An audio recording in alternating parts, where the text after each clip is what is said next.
Alright, welcome back to the channel, everybody. I'm Lady Nyca, and with tonight's episode of The Real Housewives of Atlanta, Season 11, Episode 6, I think, called Whining and Dining.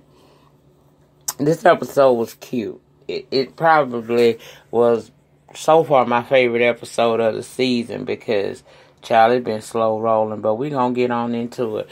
We open up this episode with Dennis, not Dennis, shit, I'm trying to make it about Dennis already, and it ain't. We open up the episode with Cynthia in her kitchen. She's slicing up strawberries, and we see this figure coming down the stairs. Now, I thought it was her man, Mike, but no, it's Leon, Noelle's father. He's there a couple of days because Noelle about to go off to college. So he's there to, see her off and make sure everything is in order. I like their relationship. I really do. I really appreciate two people who are no longer together. They can still co-parent their child effectively.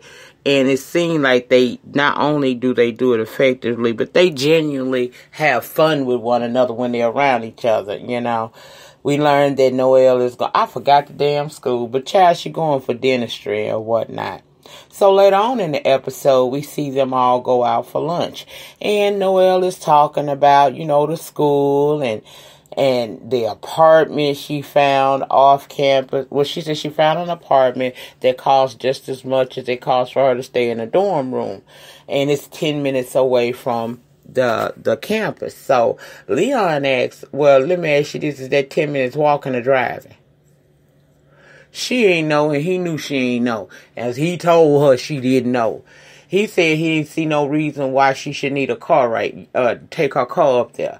What she need to do is just go to school, get her a bicycle or else, power walk, do something, girl. But now he wants her to, have a full college experience. They asked her how she feel about going off to school.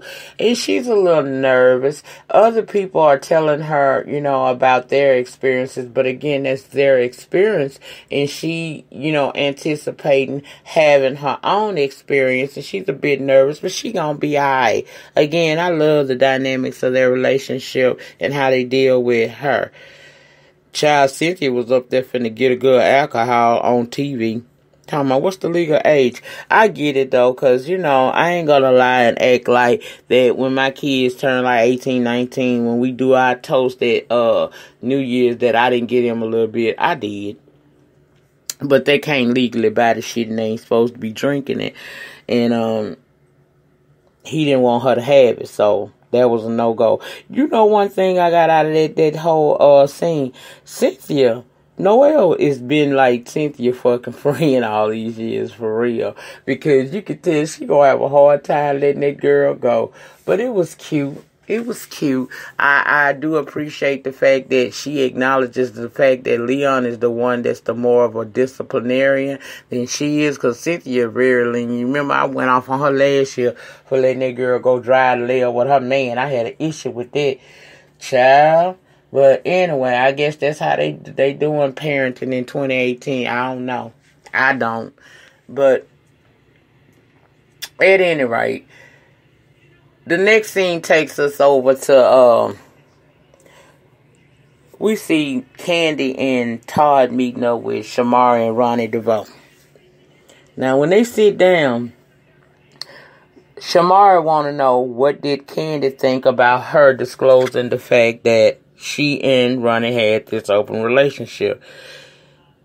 Candy ain't think nothing about it because Candy can't think nothing about it. Candy got her own little secrets, you know what I'm saying? She got her own thing to do. Like Todd said, when they revealed that they did a threesome, everybody had, was kind of shocked about it and looking like it was out of the norm or whatnot. Candy told us in the confessional shit, I thought that she was actually cheating on the man. I didn't know that they had that type of relationship, but she ain't got no issue with it. Then Candy started doing what I want her to stop doing so bad.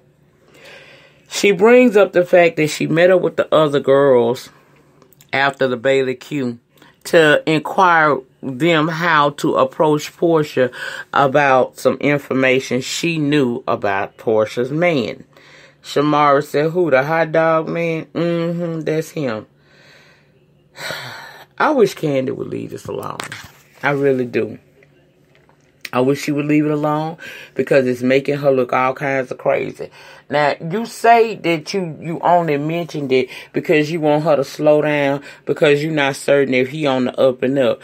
But, girl, you and her don't have the type of relationship that would allow you to be coming at her like that. At least don't go telling other people. Tell her what you got to say. And when they met up on the way there,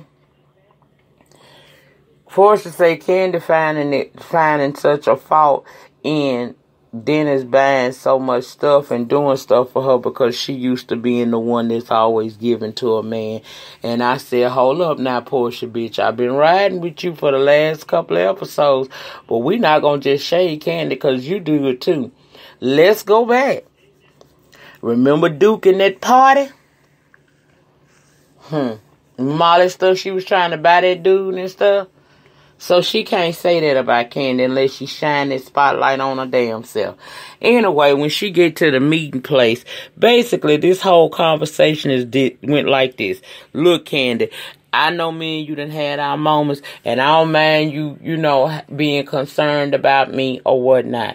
What made the situation look so messy is the fact that instead of you coming to me, you went to other people. If you felt concerned about me, you should have came and talked to me. Candy, leave it alone. This girl is not worried about this man having tattoos or nothing else all over his body of other women. You don't think she done seen that?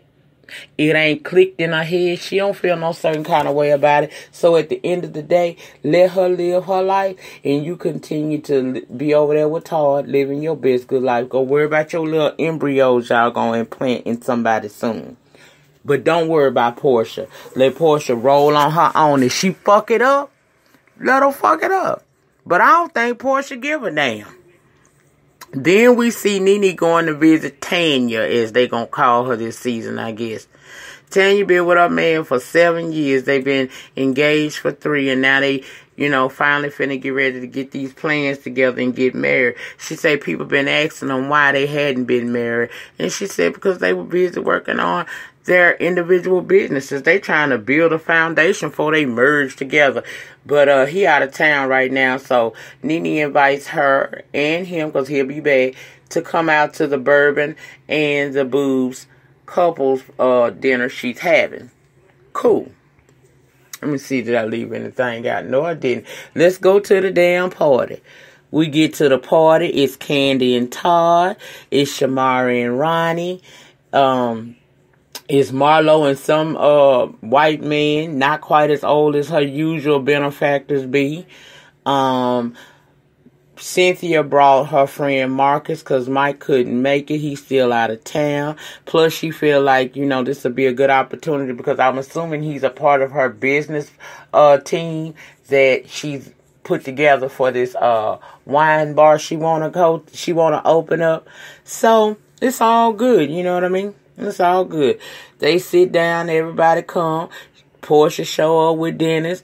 Candy nervous. Do he got some bitches out there in the parking lot waiting to beat me up because he was cordial to her? I said if he did, you probably wouldn't be. Girl, you deserve it because you're really doing too much. You worried about this man too much.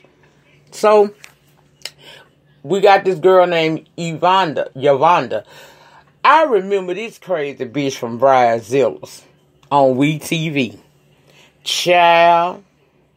And if, I don't know if she was this gotta be who she is, because this how she was on Bridezilla. Child, she had kicked out her sister and everybody else out the wedding party because it wasn't going the way she wanted it to go.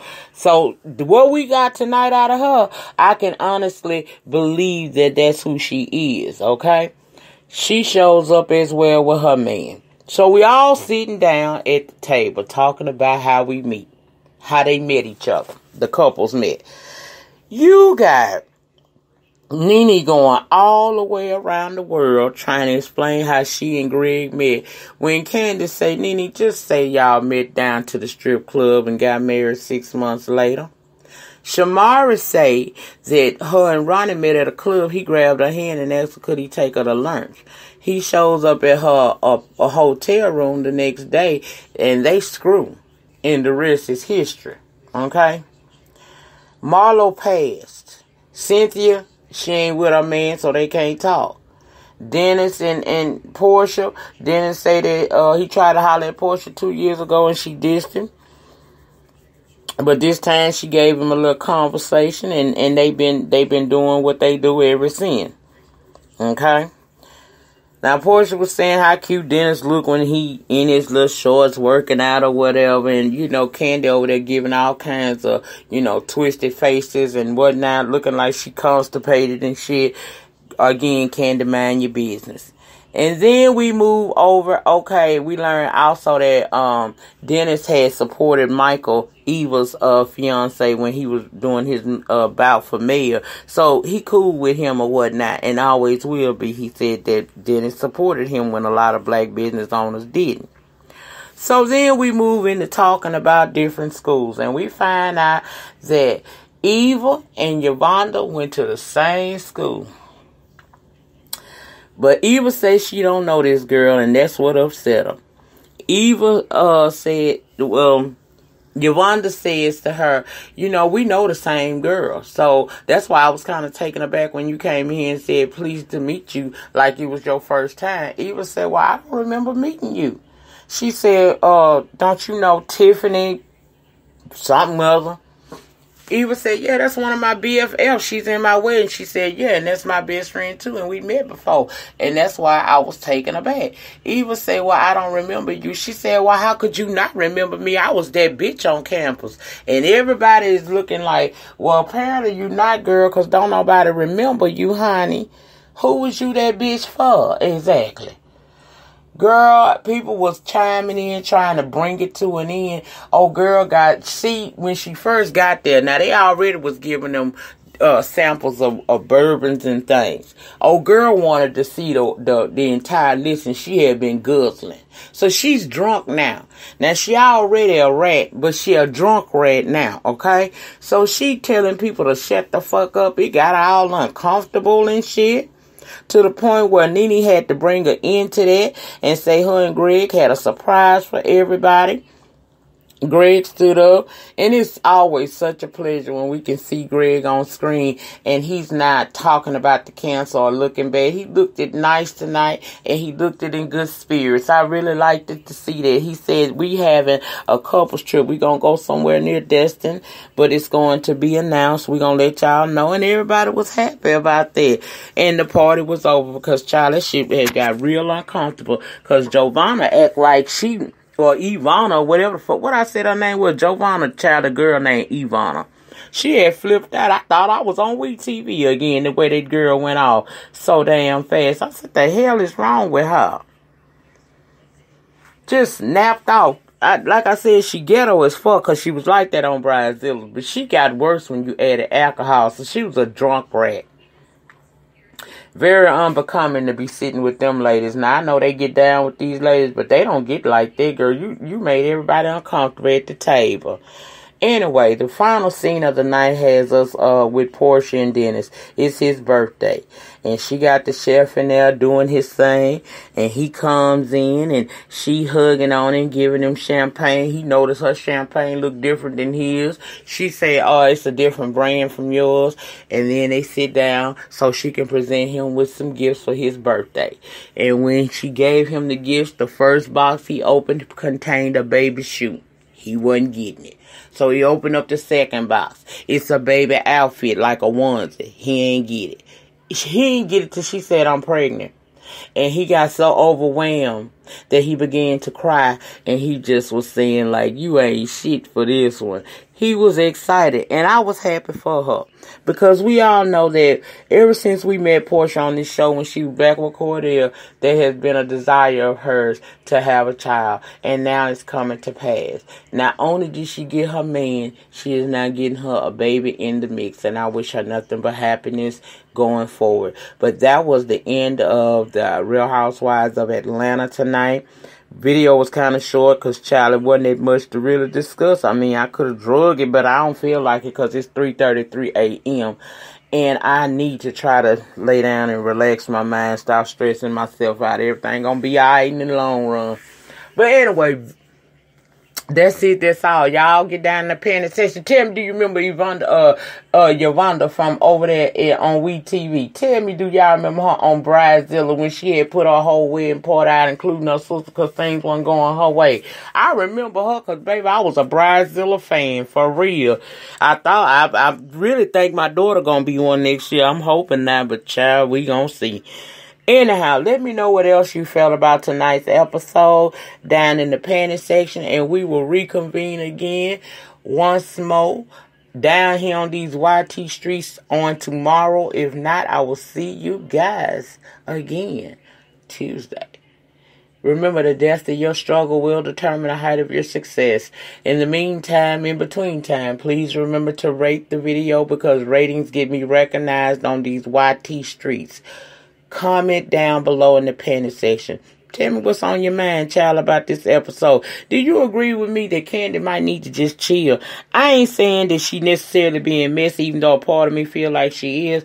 I just feel like she need to take her storyline somewhere else. Portia don't need to be her storyline this season, especially coming off the last 2 seasons that we've had with her, Portia, and their Phaedra situation. You know. Subscribe to the channel for the free 99, child. And I will see you guys when I see you, boo. Peace.